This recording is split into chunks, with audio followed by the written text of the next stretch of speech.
Hello everyone, welcome back to my channel. So in the previous class we have done one of the chapter of physics, that is sources of energy. Today we'll be doing motion force and Newton's law. इसके हम सारे conceptual question और जो भी application based और scientific और problem solving question है वो हम सॉल्व कर लेंगे, प्रैक्टिस आउट कर लेंगे। पूरे चैप्टर को कंप्लीट करते हुए सिलेबस के अंदर आता है और उसके अकॉर्डिंगली आप अपने डिस्क्रिप्टिव आंसर राइटिंग प्रैक्टिस कर सकते हैं और क्रॉस चेक भी कर सकते हो इफ यू वांट कि हम क्वेश्चन अटेम्प्ट करने की प्रैक्टिस कर ले तो आप क्वेश्चन अटेम्प्ट करो, देन फिर उसके आप आंसर्स क्रॉस चेक करो।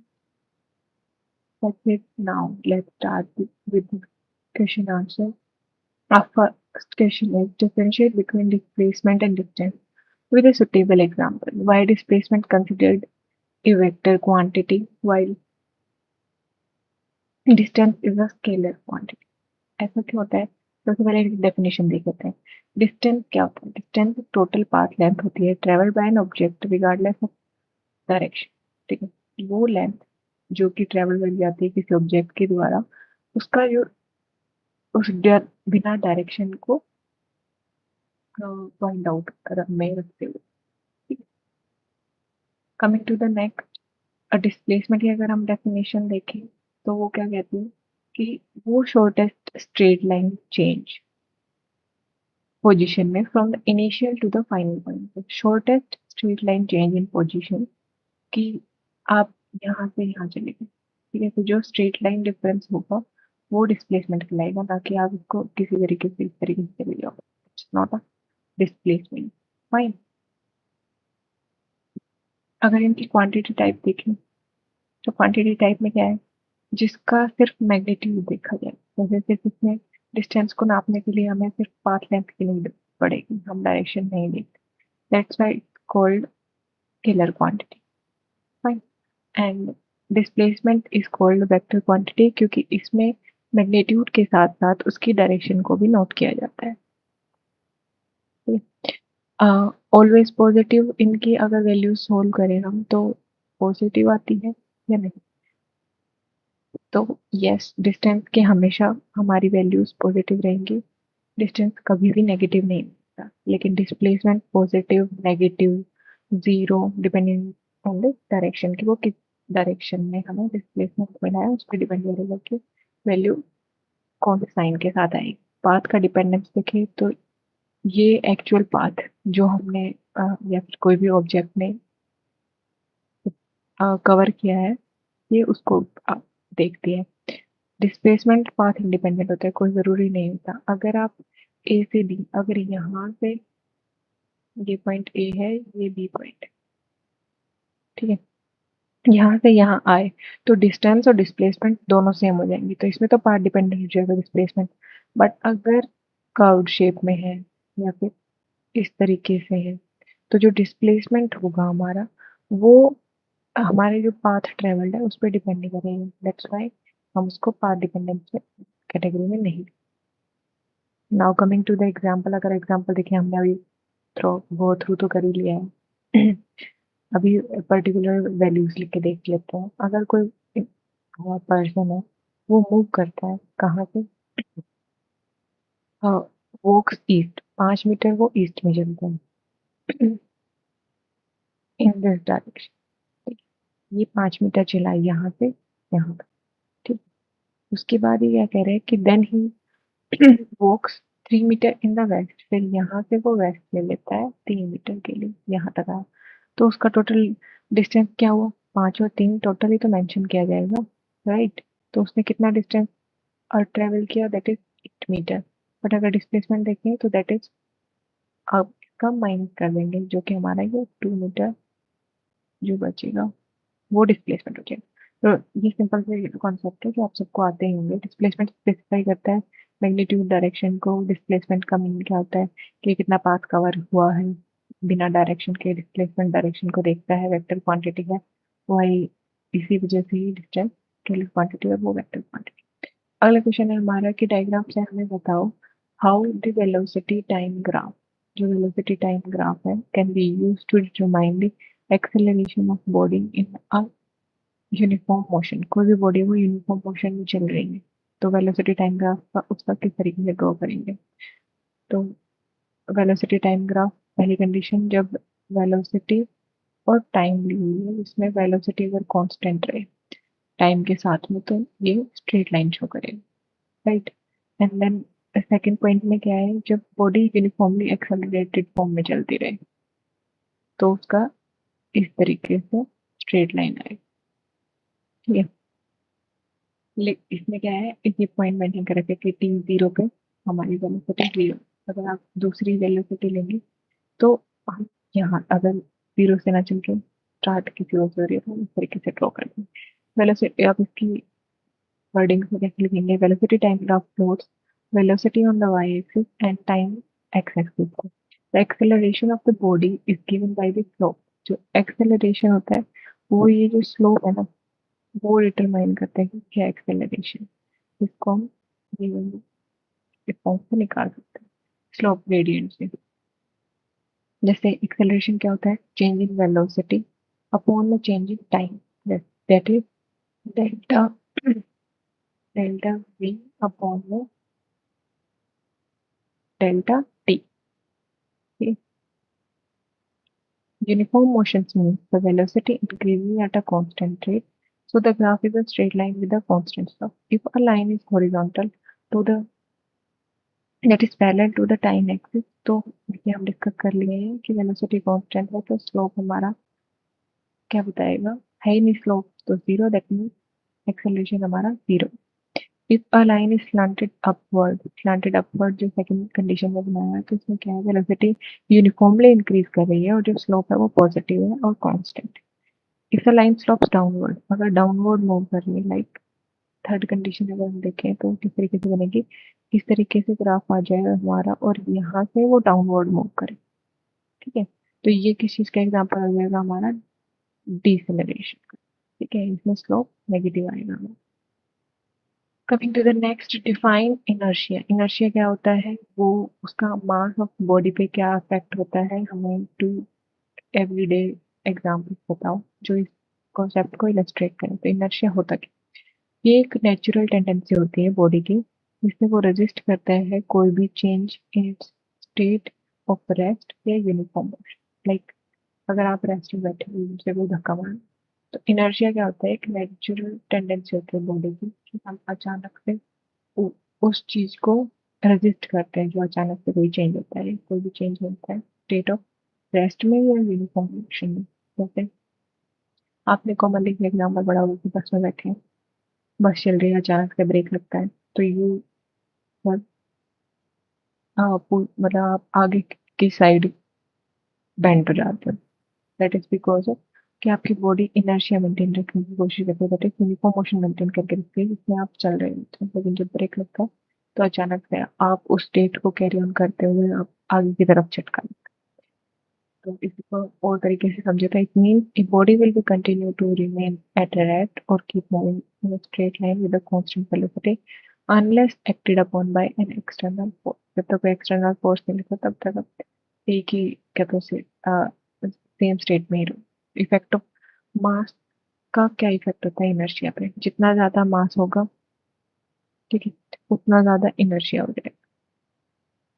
heavier body resist to change in motion more strongly than a lighter body। जो heavier bodies होते हैं वो resist कर जाएंगी change in motion more strongly than the lighter body।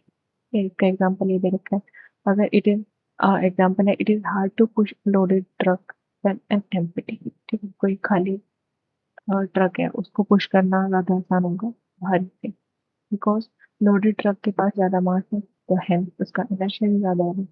Example जो मैंने अभी आपको दिया कि पैसेंजर की डब्बा, जब बस सडनली स्टॉप करती है तो पैसेंजर है वो फॉल फॉरवर्ड होते हैं and their body change in motion, और इस वजह से हमारी बॉडी, ये होता क्यों है क्योंकि चेंज इन मोशन को रेजिस्ट करने के लिए होता है, तो बॉडी आगे मूव करती रहती है।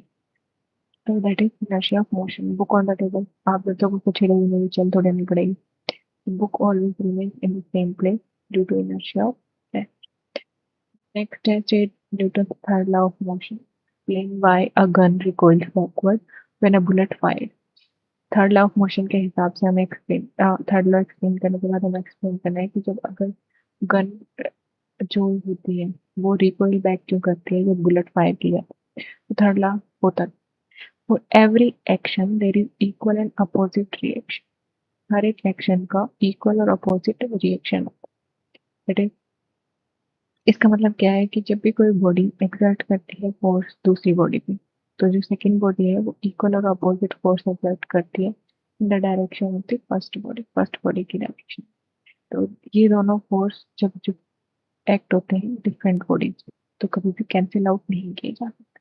ठीक है, इम्पोर्टेंट पॉइंट है कि कभी भी इसमें क्या होता है, एक बॉडी दूसरी बॉडी पे एक्ट करती है और दूसरी बॉडी पहले एक्ट करती है, तो ये कभी भी नेग्लेक्ट आउट नहीं हो सकता, कैंसिल आउट नहीं हो सकता, क्योंकि इसमें डिफरेंट बॉडीज में एक्ट होता है।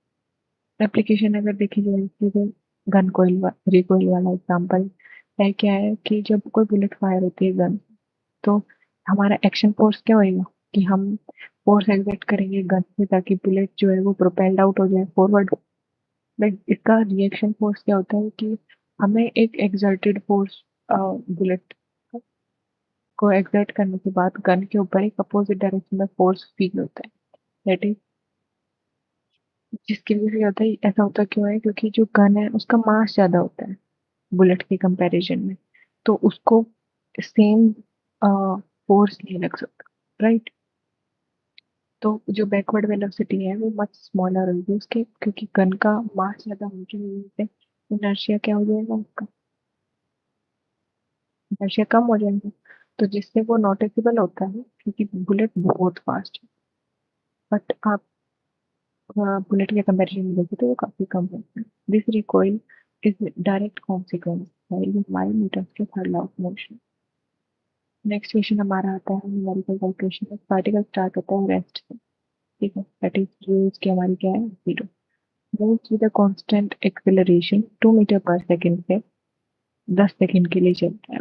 इट मेंटेन्स पे उसके बाद वो कांस्टेंट वेलोसिटी मेंटेन करता है 10 सेकंड के लिए and finally comes to rest in 5 second with uniform retardation. तो अब इसका वीटी ड्रॉ करना है, तो वीटी का ड्रॉ किस तरीके से करेंगे, अटैच ड्रॉ करेंगे। तो इसका ग्राफ किस तरीके से बनेगा हमारा, ये हमारी वाई एक्सिस है, ये हमारी, यहाँ पे हम टाइम प्लॉट कर देंगे, यहाँ पे हमारी वेलोसिटी होगी। तो इसमें क्या कह रहे हैं कि पहले हमारा जो बॉडी शुरू में रेस्ट में, मतलब यहाँ से स्टार्ट हो गया हमारा, तो zero, let me change the colour first. अगर हमारी बॉडी यहाँ से स्टार्ट हो रही है, क्या कह रहा है कि बॉडी स्टार्ट करेगी रेस्ट से 10 सेकंड के लिए, 10 सेकंड यहाँ मार्क कर, 10 सेकंड का इंटरवल मार्क कर लेते हैं, 20 और 30। तो क्या कह रहा है कि 10 सेकंड के लिए एक्सेलरेट करती है बॉडी, जो कि यूनिफॉर्म वेलोसिटी के साथ मूव करते हैं, उसके बाद वो वेलोसिटी कांस्टेंट हो जाती है 20 सेकंड की, ठीक है। Then it finally comes to rest in the 5 second, तो 10 सेकंड हमारा ये होगा, तो 5 सेकंड कहाँ तक आ जाएगा यहाँ पे। तो ये हमारा ग्राफ रेडी हो जाएगा इसका, fine, जो कि ट्रेपीजियम शेप में आएगा। तो फर्स्ट फेज क्या है, हमारा बॉडी रेस्ट से स्टार्ट होती है, कांस्टेंट एक्सेलरेशन होता है 2 मीटर पर सेकंड, यूनिट जरूर मेंशन याद ना पेपर में करते टाइम। अब उसके बाद अगर फाइनल वेलोसिटी देखें 10 सेकंड के बाद, तो हम फॉर्मूला यूज करेंगे v is equal to u plus में 80। ये बहुत इंपॉर्टेंट 3 फॉर्मूलाज हैं जो हम आगे भी इक्वेशन है वो सोल्व करेंगे, तो वहाँ पे देख लेंगे, डिराइव करेंगे इन इक्वेशंस को। v is equal to u plus में 80, तो हमारी u 0 है और एक्सेलरेशन 2 है, टाइम 10 सेकंड के लिए, हमारी वेलोसिटी कितनी आएगी 20 मीटर पर सेकंड। तो यहाँ पे वो किस वेलोसिटी से चलता है 20 metre per second, 20 metre per second.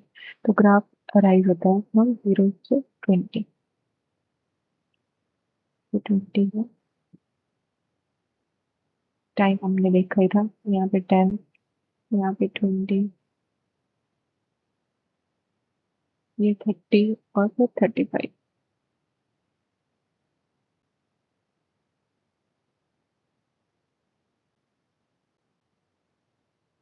निकालेंगे 35। फेज टू में देखें तो कांस्टेंट वेलोसिटी है v equals to 20 metre per second. तो ग्राफ हॉरिजॉन्टल रह जाएगा जो हमने अभी ड्रॉ किया, that is v equals to 20 metre per second. Phase three में देखिए तो 5 सेकेंड का फेज है जिसमें यूनिफॉर्म रिटार्डेशन होता है जो कि वेलोसिटी 20 से 0 पे चली जाती है। This is how we can make the graph and the graph is the trapezium like shape में आ जाएगा। फ्रॉम द ग्राफ कैलकुलेट करो total distance covered by the particle. अब ये ग्राफ मेंशन किया है, इससे हम टोटल डिस्टेंस कैसे निकालेंगे? टोटल डिस्टेंस कैसे निकालेंगे कि area under the velocity time graph वो हमारा डिस्टेंस कवर्ड बताता है। तो ये जो एरिया है ग्राफ के अंदर, जो ट्रेपेजियम के अंदर, ये हम निकालेंगे। तो ट्रेपेजियम का क्या, तो एरिया का फॉर्मूला पुटअप कर देंगे, या फिर जिसको ये फॉर्मूला नहीं पता वो क्या करेंगे, पहले हम एक ट्राइंगल का निकाल लेंगे, ठीक है? उसके बाद ये दूसरे ट्राइंगल का निकाल लेंगे area, and then we will find the rectangle का एरिया। तो this is how we can answer the question. Area first phase का अगर हम एरिया देखें तो ट्राइंगल का है हाफ इंटू में बेस इंटू में हाइट वाला फॉर्मूला लगा के हम इसको सॉल्व कर लेंगे, and that will be equal to क्या होगा, 1/2 इंटू में क्या होएगा, 10 इंटू में 20, 10 इंटू में 20। तो आंसर विल बी 100। सॉल्व करने पे राइट।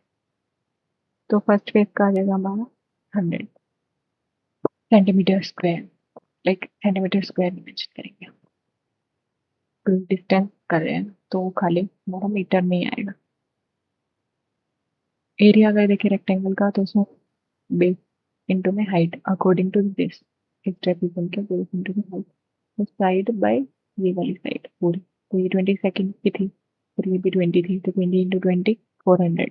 थर्ड फेज में देखे तो सेम, हाफ इंटू में बेस इंटू में हाइट, तो हाफ इंटू में 5 इंटू में 20, तो हमारे पास क्या आ जाएगा 50।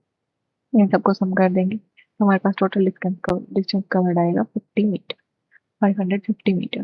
नेक्स्ट इसका पॉइंट पूछा है, determine the value of retardation in the final phase of this journey. हमें रिटार्डेशन निकालना है, तो रिटार्डेशन निकालने का फॉर्मूला हम सेम इक्वेशन यूज करेंगे, v equals to u plus में 80। तो इनिशियल हमारे पास कितनी है, u20 है, u20 है, और अभी हमारी जीरो हो रही है, वैल्यूज पुट करेंगे तो हमारे पास आंसर क्या आएगा, माइनस में वैल्यू आएगी, दैट इज क्योंकि रिटार्डेशन हो रहा है ना, तो हमारा रिटार्डेशन आएगी 4 metre per second square. Coming to this question, the equation of motions are the bedrock of kinematics. Use a velocity time graph for a body moving with a uniform acceleration. हमें बताना है कि velocity time graph को use करते हुए कोई body uniformly accelerate होते हुए चल रही है, जिसकी इनिशियल वेलोसिटी u है, फाइनल वेलोसिटी v है। तो हमें डिराइव करनी है ये इक्वेशन, दिस वन इक्वेशन, और एक्सप्लेन करना है कि ये नॉन यूनिफॉर्म एक्सेलरेशन वाली जो बॉडीज मूव कर रही हैं उन पर क्यों अप्लाई किया जाए। तो हम वेलोसिटी टाइम ग्राफ देखें यूनिफॉर्म मोशन वाला, तो वो किस तरीके से होगा,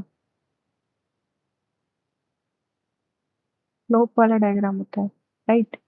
तो यहाँ पे स्लोप होता है इस तरीके से, हमें जीरो नहीं दे रखी है इनिशियल वेलोसिटी, हमें इनिशियल वेलोसिटी क्या दे रखी है, u।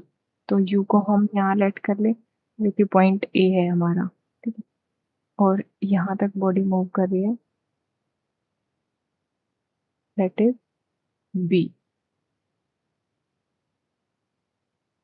ठीक है। यहाँ से डॉटेड लाइन ड्रॉ करेंगे हम, जो कि मीट करेगी टाइम पीरियड वाली लाइन पे। तो इस पॉइंट को हम क्या देंगे, डी, और सी ये वाला पॉइंट रहेगा जो एक रेक्टेंगुलर शेप यहाँ सेपरेट आउट कर देगा, दैट इज अगर इसको हम साइड एंगल से देखें तो हमें ये ट्रेपीजियम दिखाई देगा, राइट, ये पॉइंट है। तो फाइन, नाउ लेट्स कंटिन्यू। हमें डिराइव करनी है वेलोसिटी टाइम ग्राफ, जो कि ये है, इसको यूज करते हुए क्या एक body moving with uniform acceleration, जिसका ये है टी, इसका 0 से स्टार्ट हो रही है, फाइनल वेलोसिटी v हो रही है, यहाँ पे v है, ठीक है, ये v है, यहाँ पे v है, फाइन। तो स्लोप जो बताता है वो एक्सेलरेशन को बता रहा है, और इसके अंदर जो एरिया है वो डिस्प्लेसमेंट बता रहा है। तो हमें टोटल डिस्प्लेसमेंट निकालना है सबसे पहले इसका। तो इसका टोटल डिस्प्लेसमेंट किस तरीके से निकालेंगे? O A B C, O A B C under the V T graph, this can be split into rectangle and a triangle. ये स्प्लिट कर सकते हैं हम, ये रेक्टेंगल में और ये, सॉरी ये ट्राइंगल में और ये शेप रेक्टेंगल में। तो रेक्टेंगल का क्या होगा? लेंथ इंटू ब्रेड्थ होता है formula. A O A D C, उन्होंने डी सी किस तरीके से, अब मैंने गलत तरीके से लिख दिया। ओ ए बी डी, लेट कर लो, सॉरी सही लिखा है, ओ ए सी टी। ठीक है, इसको यहाँ पे शायद उल्टा लिख दिया है मैंने। यहाँ पे डी आएगा, नीचे सी आएगा।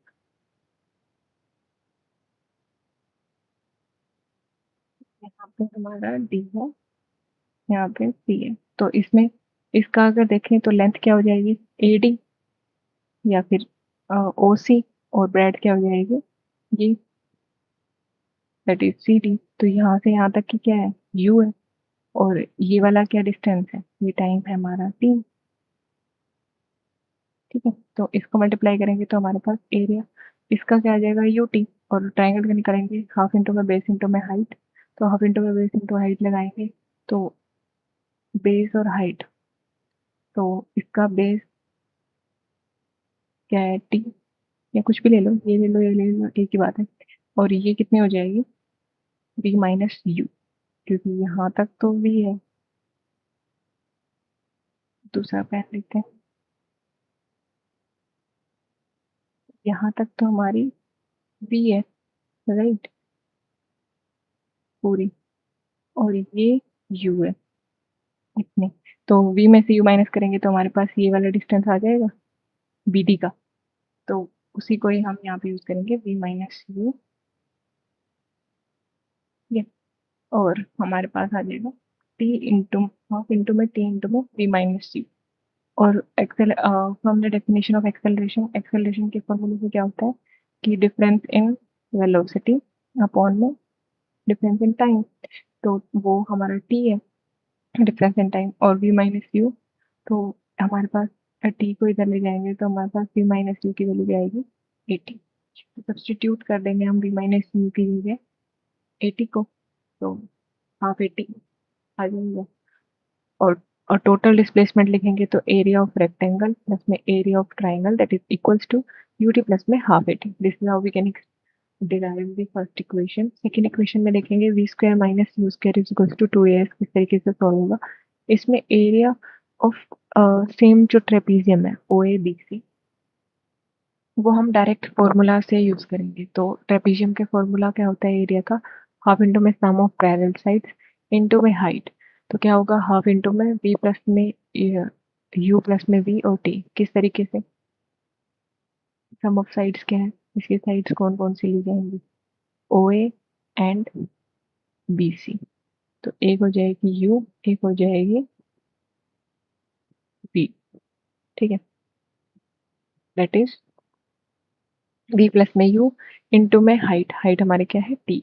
तो इस तरीके से रखेंगे तो इसमें क्या आएगी? एक इक्वेशन तो हमारी है from the first equation of motion. First equation of motion क्या होती है? v is equals to u plus में 80, हमने पिछले क्वेश्चन में पढ़ा था। तो इसमें अगर हम t की वैल्यू सेपरेट आउट करें यहाँ पुट अप करने के लिए, तो t की वैल्यू निकालने के लिए हम क्या करेंगे? इसको इस साइड मूव कर देंगे और हमारी ये इक्वेशन आ जाएगी। तो इसको हम सब्सटीट्यूट कर देंगे इन द इक्वेशन दिस। तो हमारे पास इक्वेशन टू को वन में सब्सटीट्यूट करने के बाद हमें क्या मिलेगा? हाफ वी प्लस में यू इंटू में वी माइनस यू अपॉन में ए। तो इसका ये आइडेंटिटी बन जाएगी, मल्टीप्लाई होंगी तो v square minus u square upon में 2a, नीचे डिनोमिनेटर में रह जाएगा। तो 2a को हम लेफ्ट हैंड साइड लेके जाएंगे तो हमारा ये इक्वेशन डिराइव आउट हो जाएगी। Coming to the next, why इसका पार्ट पूछा था ना कि नॉन एक्सेलरेशन में क्यों नहीं यूज होता? क्योंकि ये जो इक्वेशन होती है ये सिर्फ हम कांस्टेंट एक्सेलरेशन के फॉर्म में ही यूज कर सकते हैं, can not be applied in, क्योंकि इसमें वेरिएबल स्लोप होता है। अगर आप देखें डायग्राम, किसका, नॉन यूनिफॉर्म मोशन का। तो उसमें क्या होता है कि ये ग्राफ है मान लो, तो नॉन यूनिफॉर्म है तो कभी ऐसे ऐसे ऐसे ऐसे ऐसे, तो आप कितना एरिया निकालोगे छोटे छोटे पॉइंटर्स का, राइट। तो हम ये जो इक्वेशंस हैं उनको यूज करके नहीं आंसर निकाल सकते हैं, क्योंकि लाइन में कर्व भी होते हैं, राइट। तो इस वजह से जो एक्सेलरेशन है वो हर पॉइंट पे चेंज करता है, और हर सिंगल वैल्यू को चेंज करते हुए हम जो फॉर्मूलाज पुट अप करके यूज नहीं कर सकते। Calculus necessity, when acceleration very, और एक्सेलरेशन जब जब वेरी करेगा तो डिस्प्लेसमेंट फाउंड होता है वो इंटीग्रेशन में फाउंड होता है, ठीक है, दैट इज इंटीग्रेशन 0 से v dt। As a simple geometrical area जो हम यूज करते हैं वो रिप्रेजेंट नहीं कर सकते कॉम्प्लेक्स शेप में ये वाले फॉर्मूलाज को यूज करते हुए। नेक्स्ट क्वेश्चन में पूछा है हमारे पास, एक ऑब्जेक्ट है जो कि मूव कर रही है सर्कुलर पाथ में ऑफ रेडियस r, जो कि रेडियस r है इसकी, दैट इज दिस, ठीक है। इसकी रेडियस कितनी बताई गई है, r। तो इसको क्या कहता है कि ये कंप्लीट करता है 2.5 रिवॉल्यूशन। कैलकुलेट करो कि टोटल डिस्टेंस कितना है और उसका डिस्प्लेसमेंट कितना है। टोटल डिस्टेंस कितना आएगा, सरकमफ्रेंस क्या होगा सर्कल का, 2 पाई r। तो ये तो हो जाएगी उसकी क्या, एक रिवॉल्यूशन का, लेकिन वो 2.5 रिवॉल्यूशन कर रहा है, तो मल्टीप्लाई करेंगे तो हमारे पास क्या आएगा, 5r इसका टोटल डिस्टेंस। और डिस्प्लेसमेंट क्या रह जाएगा, डिस्प्लेसमेंट हमारा रह जाएगा वो यहाँ तक पहुंचा है मान लो 2.5 रिवॉल्यूशन करने के बाद, तो हमारा डायमीटर जो होगा वो इसका डिस्प्लेसमेंट हो जाएगा, that is 2r। If an object move with a constant speed in its motion uniform और एक्सेलरेटेड, जस्टिफाई करो आंसर को। डिस्कसिंग वेलोसिटी वेक्टर, अगर कोई ऑब्जेक्ट कांस्टेंट स्पीड के साथ मूव कर रही है, क्या इसका मोशन यूनिफॉर्म है या फिर एक्सेलरेटेड है, वो डिस्कस करते हुए बताना है कि कोई ऑब्जेक्ट अगर कांस्टेंट स्पीड से मूव कर रही है, दैट मीन्स कि बट उसकी जो वेलोसिटी वेक्टर है वो हर वक्त उसकी डायरेक्शन कंटिन्यूस चेंज करता है एक सर्कुलर पाथ के अंदर। ये रिगार्डिंग ऊपर वाले क्वेश्चन पे है कि कोई अगर वो ऑब्जेक्ट कांस्टेंट स्पीड से मूव कर रही है तो यूनिफॉर्म और एक्सेलरेटेड हो, तो और जो वेलोसिटी वेक्टर वो क्या होगा, वेलोसिटी वेक्टर जो है वो डायरेक्शन डिपेंडेंट होता है, तो सर्कुलर पाथ में तो डायरेक्शन हर एक पॉइंट पे चेंज होती रहेगी, तो इस तरीके से क्या होगा, जो वेलोसिटी है वो मैग्नीट्यूड और डायरेक्शन दोनों को लेते हुए चलती है। दैट मीन्स कि चेंज इन वेलोसिटी है वो means a change in velocity. Therefore, through the speed though the speed is constant, the motion is accelerated motion। ये मोशन जो है वो कांस्टेंट स्पीड होने के बावजूद भी एक्सेलरेटेड मोशन कहलाएगा। क्यों, क्योंकि जो सेंट्रीपिटल एक्सेलरेशन जो है वो एक्ट करता है towards the centre of the circle हमेशा। अगर कोई सर्कुलर मोशन कर रहा है तो उसमें सेंट्रीपिटल फोर्स, इनवर्ड फोर्स है वो एक्ट होता है, और सेंट्रीफ्यूगल आउटवर्ड फोर्स जो एक्ट होता है उस बॉडी के ऊपर। शुरू करना है हमें displacement time graph for an object thrown vertically upward until it reaches its maximum height, और रिटर्न करते हैं फ्रॉम द स्टार्टिंग पॉइंट। तो हम इसका ग्राफ किस तरीके से ड्रॉ करेंगे, कोई भी हमने ऑब्जेक्ट फेंकी तो वो मूव करती है मूव करती है मूव करती है और एक मैक्सिमम हाइट तक जाती है, देन वो उसी सेम हाइट से नीचे की तरफ मूव करके वापस रिटर्न आ जाती है।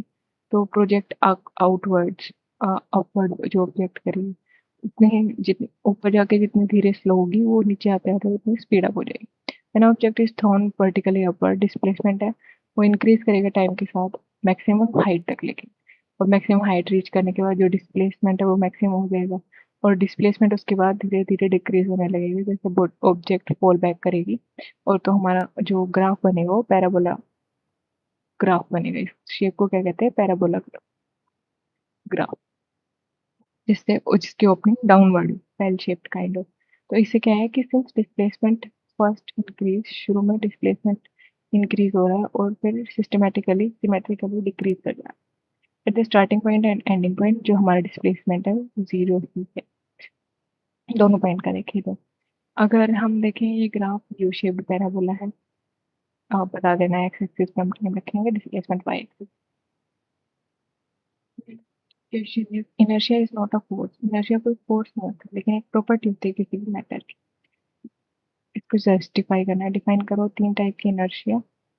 Inertia of rest, motion and direction, provide करो हर एक का एक real world application for each. हमने काफी हद तक तो चीजें पहले क्वेश्चंस में डिस्कस कर लिया है, अभी फिर से एक बार रीड आउट कर लेते हैं।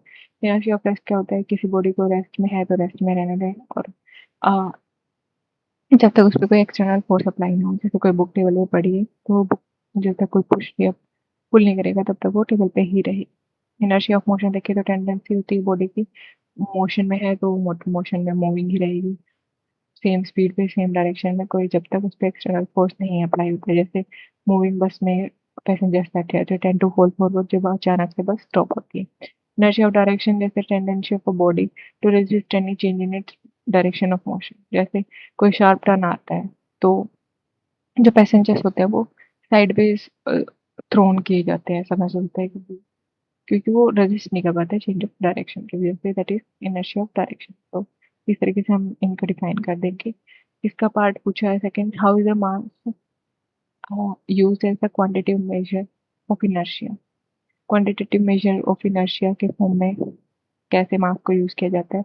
अगर कोई एलिफेंट है और एक टेनिस बॉल है, दोनों 2 मीटर स्पीड की मूवी स्पीड से मूव कर रहे हैं, तो कॉन्सेप्ट ऑफ इनर्शिया यूज करके हमें बताना है कि why is it's harder to stop the elephant. Elephant को ज्यादा जोर लगा के क्यों रोकना पड़ रहा है जबकि दोनों की स्पीड 2 मीटर पर सेकेंड है? दैट इज, ये हमने पढ़ा है क्योंकि मास एक क्वांटिटेटिव मेजर है इनर्शिया का। जितना ज्यादा मास होगा उतना ज्यादा रेजिस्टेंस होगा उसकी मोशन को चेंज करने के लिए। दैट इज वाई एलिफेंट का लार्ज मास होने की वजह से उस पर इनर्शिया में ज्यादा लगाना पड़ेगा अपोज करने के लिए, मतलब रेजिस्ट करने के लिए। And it requires much large force to stop the elephant comparison to this.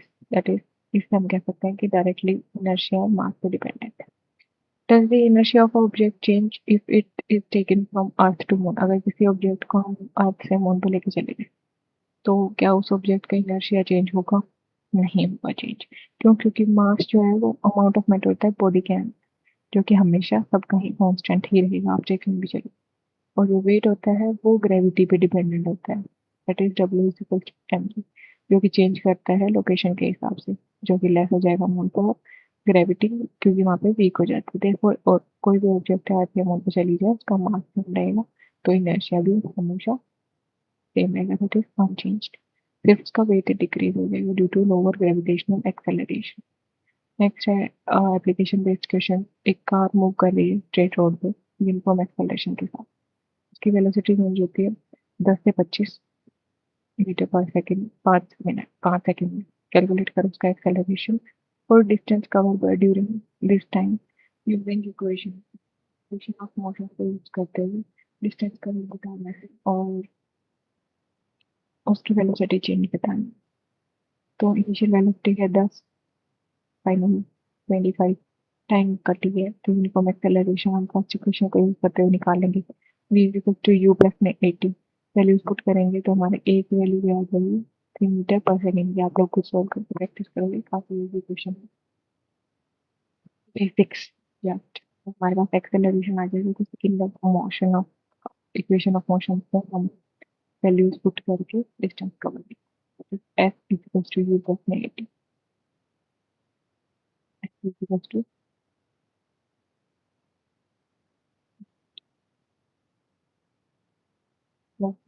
Half 80 square.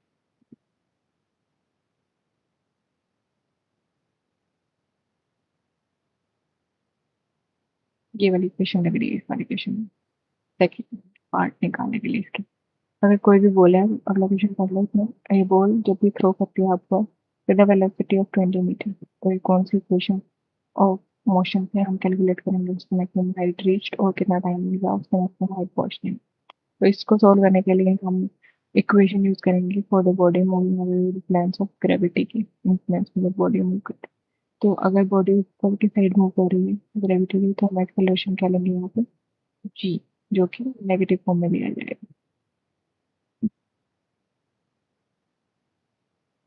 क्योंकि वो अपोजिट डायरेक्शन में मूव कर रही है हमारी ग्रेविटेशनल फोर्स। फाइनल वेलोसिटी है वो जीरो लेंगे, एक्सेलरेशन हमारा -9.8 होगा। सिंपलर कैलकुलेशंस करनी है तो -10 भी ले सकते हो। मैक्सिमम हाइट हम लोग भी फाइंड करेंगे, टाइम भी हम लोग भी फाइंड करेंगे। तो ये फॉर्मूला यूज करेंगे हम थर्ड इक्वेशन ऑफ मोशन।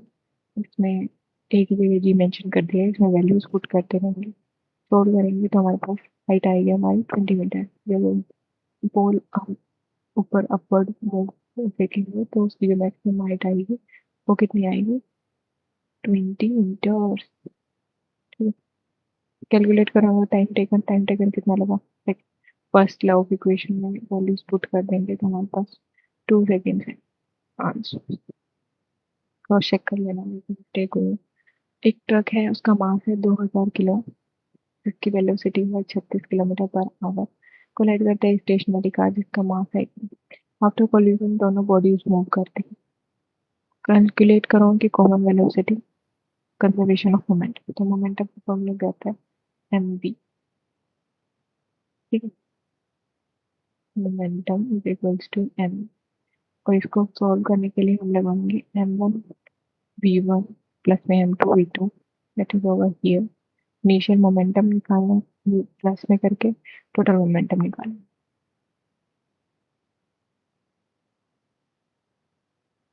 तो इससे हम उसकी कॉमन वेलोसिटीज निकाल सकते हैं जो कि यहाँ से एक्सट्रैक्ट आउट कर लेंगे। तो हमारे पास जो जो वैल्यूज है वो हमने पुट अप कर ली। v1 दे रखा है, m2 दे रखा है, v2 दे रखा है।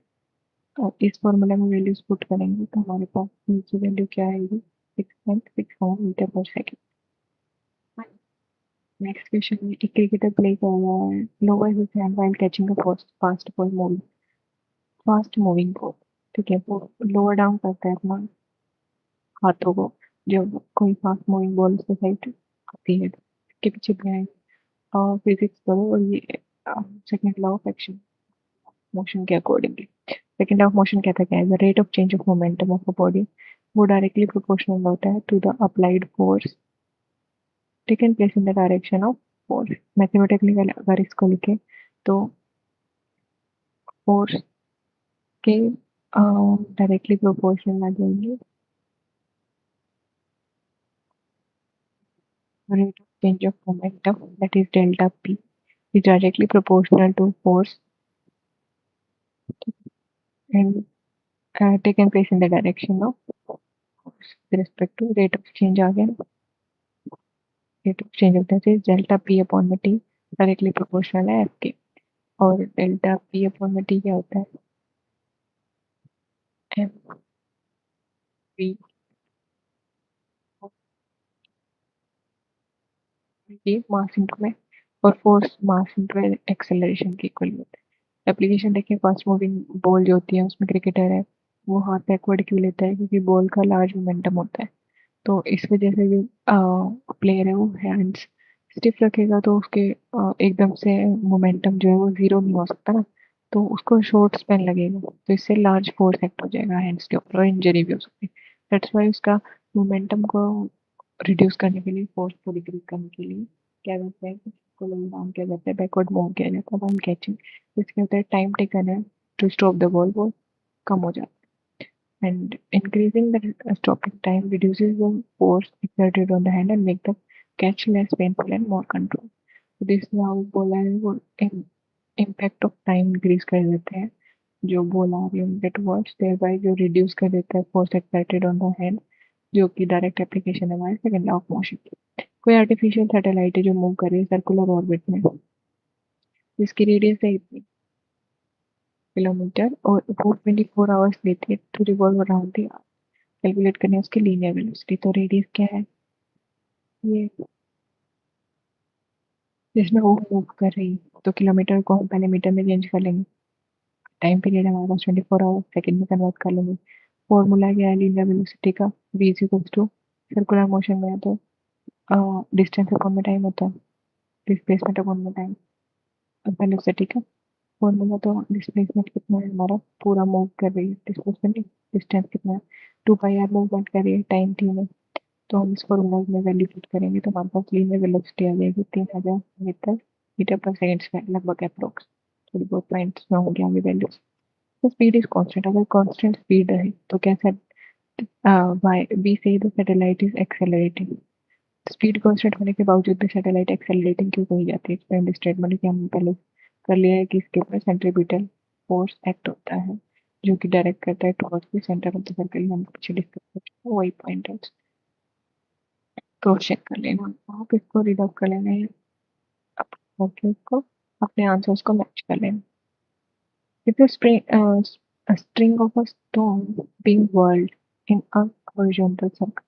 अगर ब्रेक कर दिया जाए, जैसे एक स्टोन के हम अगर रस्सी बांध के इसको मूव करें सर्कुलर मोशन में, तो क्या होगा? इसको सर्कुलर मोशन में मूव करें तो क्या होगा कि हम अब अगर इसको यहाँ से ब्रेक करें तो स्टोन कौन सी डायरेक्शन में मूव करें?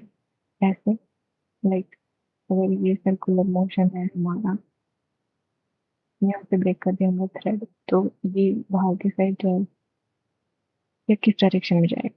तो हम ये किस तरीके से बताएंगे कि जब भी हम स्ट्रिंग को ब्रेक करते हैं तो सेंट्रीपिटल फोर्स है वो सडनली उससे रिमूव हो जाता है, जो इनवर्टली एक्ट करता है।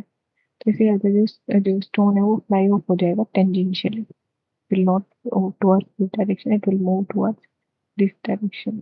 ठीक है, मतलब अगर इस साइड मूव कर रहा है तो ये इस साइड मूव कर जाएगा, इस साइड मूव रोटेट करेगा क्लॉकवाइज एंटी क्लॉकवाइज, वो भी डिपेंड करेगा। तो टेंजेंशियली वो फ्लाई ऑफ हो जाएगा to the circular point at the point of release, क्योंकि इनर्शिया जो होता है it continues in the direction of velocity. ये इलस्ट्रेट करता है elementary idea of uniform circular motion. Velocity हमेशा टेंजेंट पे ही सर्कल की इफेक्ट होती है और एक्सेलरेशन टुवर्ड्स द सेंटर। तो लीनियर वेलोसिटी हमारी हमने सॉल्व कर ली है, मोशन टाइप एक्सेलरेटेड है और टेंजेंशियल और डायरेक्शन ऑफ स्टोन, ये कंक्लूजन लिख देंगे आप।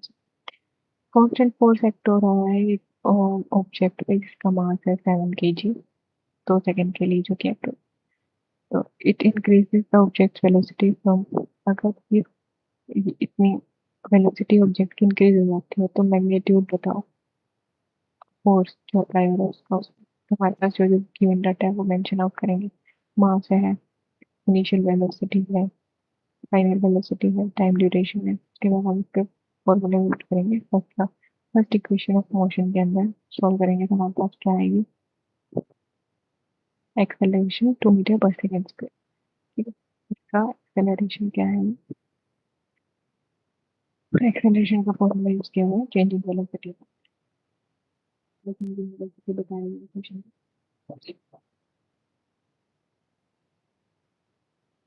3 मीटर पर सेकेंड से 7 मीटर पर सेकेंड में चेंज हो रहा है।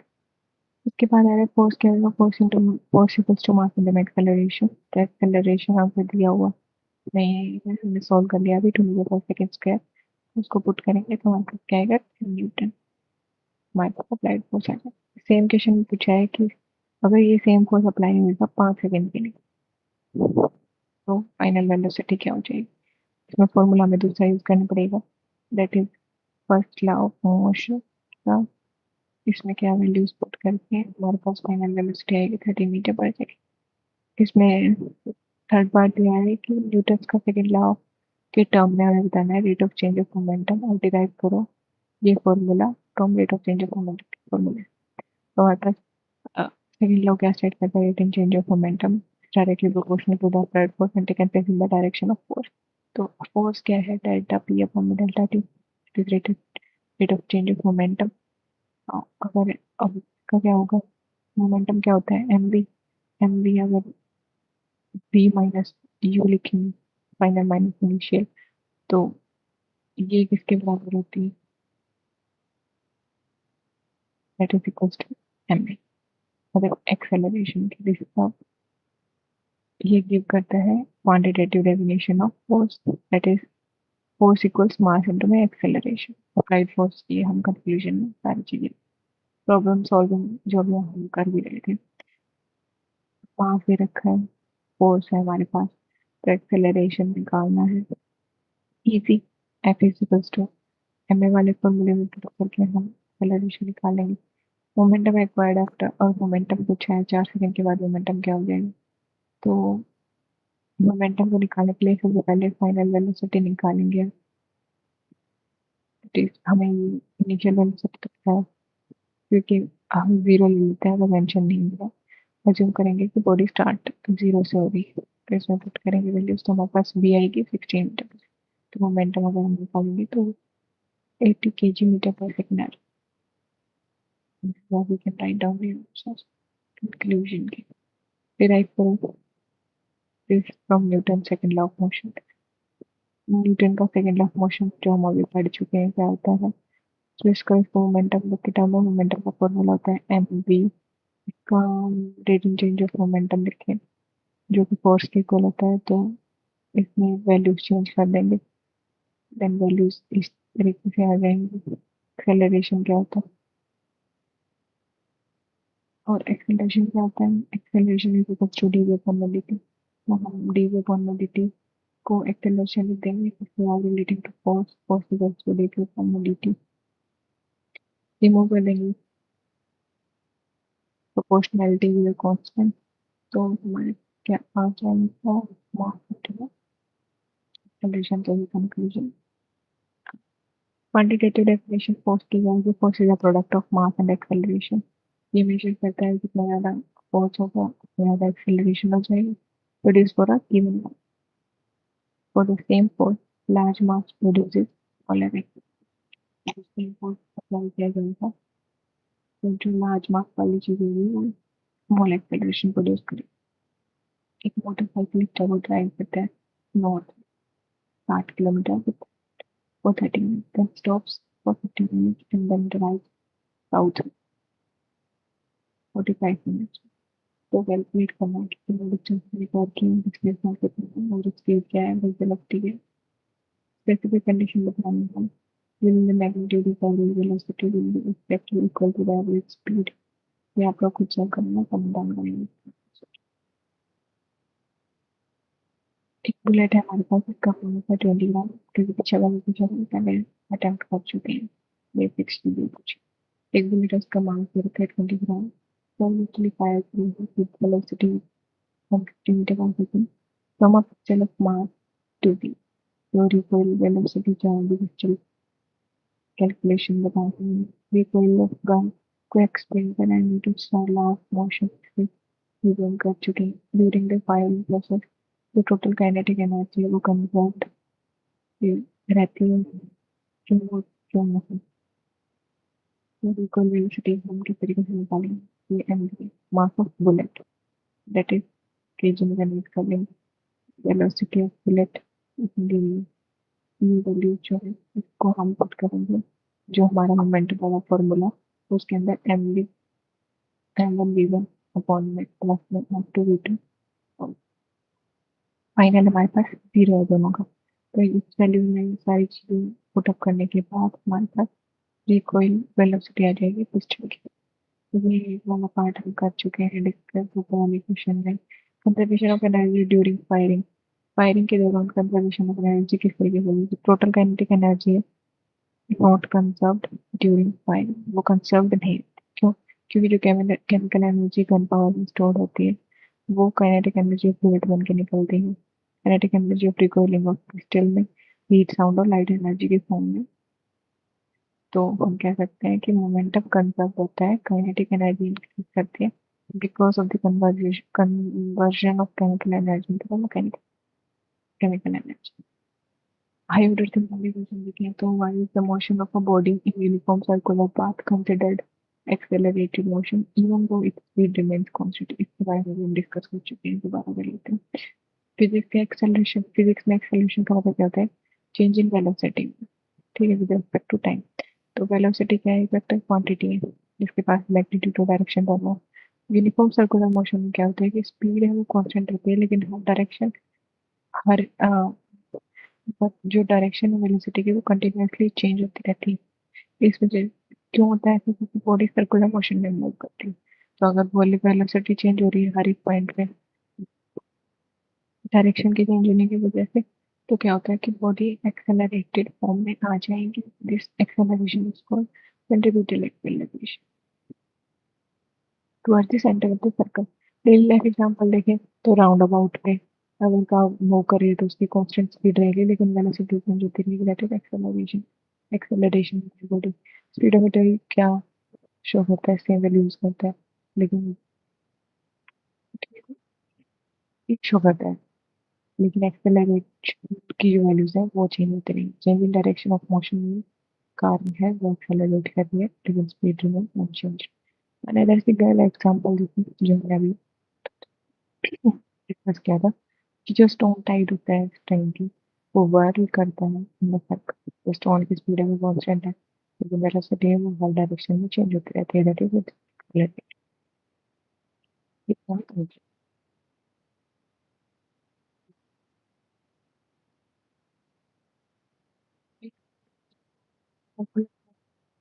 कर रहा है that is of radius 100 metre to the constant speed के साथ। तो सेंट्रीपिटल एक्सेलरेशन वाला वैल्यू का मतलब गिवन। सेंट्रीपिटल एक्सेलरेशन का फॉर्मूला होता है this a is equal to v square upon r। r radius है, v स्पीड है और ये एक्सेलरेशन आ जाएगा सेंट्रीपिटल एक्सेलरेशन। तो सब्स्टिट्यूट करेंगे वैल्यू इस फॉर्मूला के अंदर, तो हमारे पास क्या आएंगे 1 मीटर पर सेकंड स्क्वायर, उसके बाद सेंट्रीपिटल एक्सेलरेशन। साइक्लिस्ट लगा रहा है towards the centre of the circular why would we studying about forward pole when this bus अब इसका explanation देना in terms of inertia और Newton's के law के वजह से। inertia का पता है tendency होती है हर एक body की to resist the state में ना state में motion बदलेगी। तो जैसे बस का एग्जांपल है, तो भी बस है और पैसेंजर वो मूव करेंगे सेम वेलोसिटी में, अगर सडनली बस स्टॉप होती है तो जो लोअर पार्ट है वो तो बॉडी के कांटेक्ट में रहता है बस के, तो वो तो रेस्ट में रहता है due to friction with the body. लेकिन जो अपर पार्ट होता है बॉडी का वो tend to continue moving forward. इसकी और ये क्यों होता है बिकॉज ऑफ द इनर्शिया, और इसकी वजह से फॉरवर्ड फॉल होता है पैसेंजर्स का। फर्स्ट स्लो मोशन में कौन क्या होता है कि बॉडी कंटिन्यू करती है, अभी किसी स्टेट ऑफ रेस्ट में है तो स्टेट ऑफ रेस्ट में यूनिफॉर्म मोशन में आती है। यूनिफॉर्म मोशन में स्ट्रेट लाइन मतलब कोई एक्सटर्नल फोर्स अप्लाई नहीं किया जाता, बस है वो स्टॉप कर जाती है providing the external force to see through the passenger seat, but जो रेस्ट ऑफ द बॉडी है वो इमीडिएटली एक्सपीरियंस नहीं करती उस फोर्स को जिसकी वजह से वो मूविंग रहती है, तो इसलिए फॉल फॉरवर्ड होता है। सेकेंड लॉ मोशन क्या कहता है सडन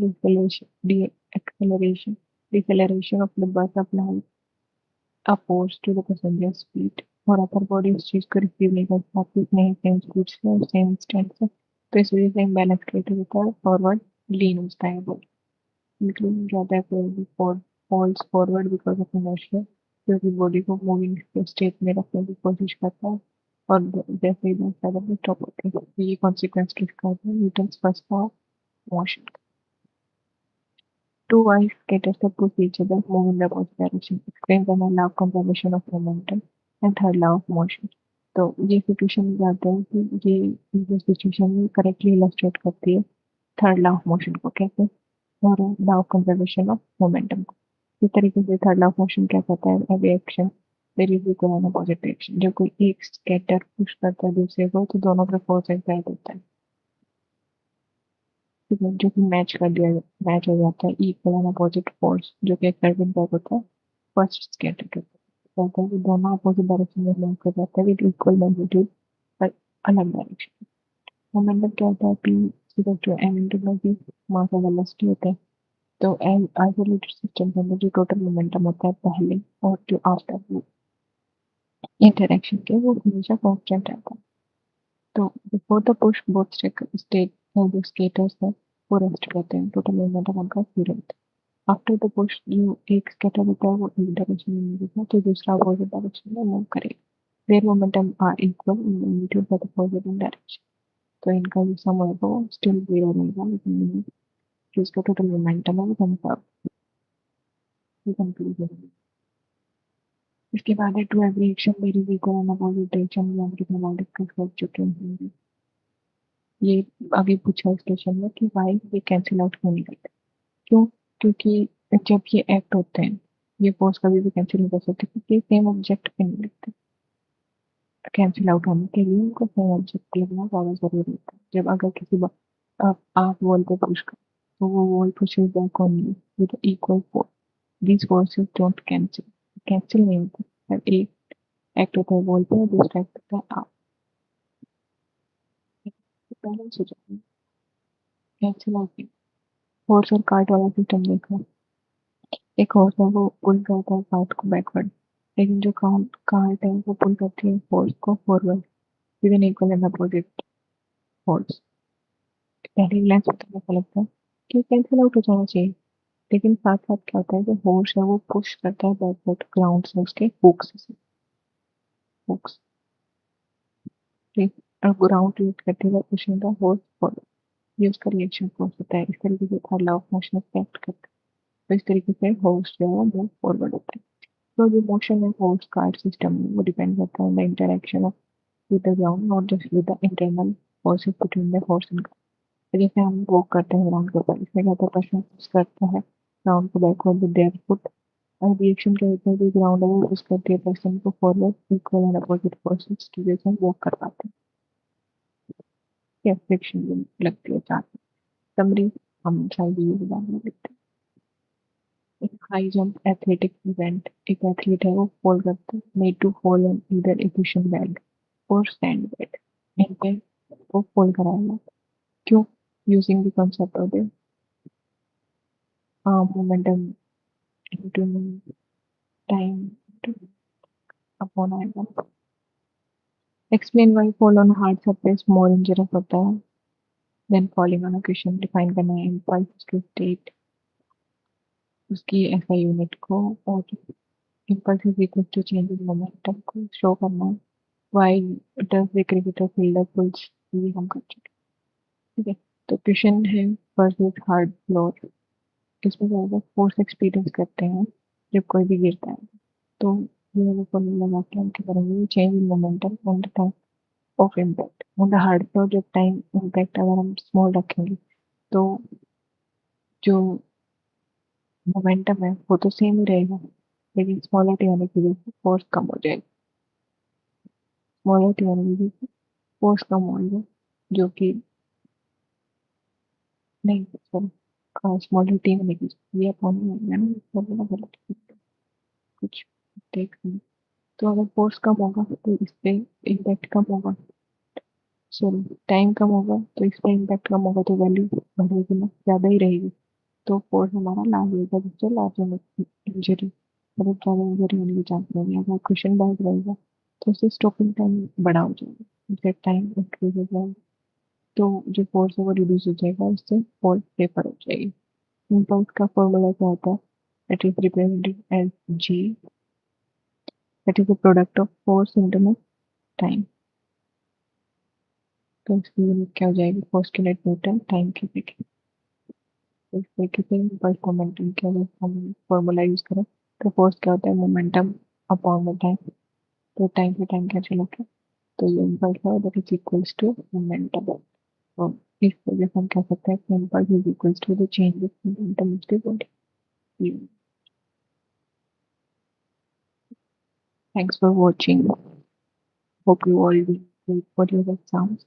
So आपके नेक्स्ट वीडियो रेगुलरली से आते रहेंगे, stay tuned for such videos, and thanks for watching.